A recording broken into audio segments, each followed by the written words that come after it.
சில முக்கிய புயல்கள். இது ரொம்ப ரொம்ப இம்பார்ட்டண்ட்டான கொஸ்டின். இதுல இருந்து கேள்வி கேட்டுகிட்டே இருப்பாங்க. அதில் இந்த 3 பேர் வந்து ரொம்ப ரொம்ப முக்கியம். என்னது? வர்தா, அதுபோல் ஓக்கி புயல் அப்படின்னு நம்ம ஒன்று கேள்விப்பட்டிருப்போம், இல்லை மறக்கக்கூடிய பேரே இல்லை. அதுபோல் வந்து அடுத்தது கஜா. ஸோ இந்த ஆண்டு வந்து பார்த்து வச்சுக்கோங்க. வர்தா புயல் எந்த ஆண்டு? 2016. அதுபோல் ஓக்கி புயல் எப்போ? 2017. அதுபோல் கஜா புயல் எப்போ? 2018. வர்தா, அதுக்கப்புறம் ஓக்கி புயல், அதுக்கப்புறம் கஜா புயல். வர்தா புயல் பேர் வச்சது யாரு அப்படின்னா பாகிஸ்தான். வர்தா அப்படின்னா என்ன சொல்றோம்? ரெட் ரோஸ், ரெட் ரோஸ் அப்படின்னு பேர். அதுபோல் ஓக்கி, இதற்கு பேர் வைக்கிறது யாரு? பங்களாதேஷ். பங்களாதேஷ்ல இந்த சொல்லுக்கு என்ன பொருள் அப்படின்னா கண், ஐ அப்படிங்கிற மாதிரி பொருள்.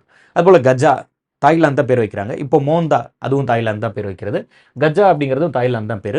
கஜா அப்படிங்கிறது கொஞ்சம் பழக்கப்பட்ட சொல்லு தான். அதுக்கு என்ன பொருள் நமக்கு தெரியும்? எலஃபண்ட், அதே தான் பொருள். ஸோ அப்போ கஜா அப்படின்னா எலஃபண்ட். யார் பேர் வைக்கிறது அதான் முக்கியம். அந்த வருஷம் மறந்துடக்கூடாது. பேர் ஞாபகம் இருக்கும். கஜா, ஓக்கி, அது போல் வந்து இந்த வர்தா, இது எல்லாம் பேர் ஞாபகம் இருக்கும். எது எந்த ஆண்டுங்கிறத கன்ஃபியூஸ் ஆகி போயிடும். அப்போ தெளிவாக ஞாபகம் வச்சுக்கணும். வர்தா, அதுக்கப்புறம் ஓக்கி புயல், அதுக்கப்புறம் கஜா புயல் 16, 17, 18.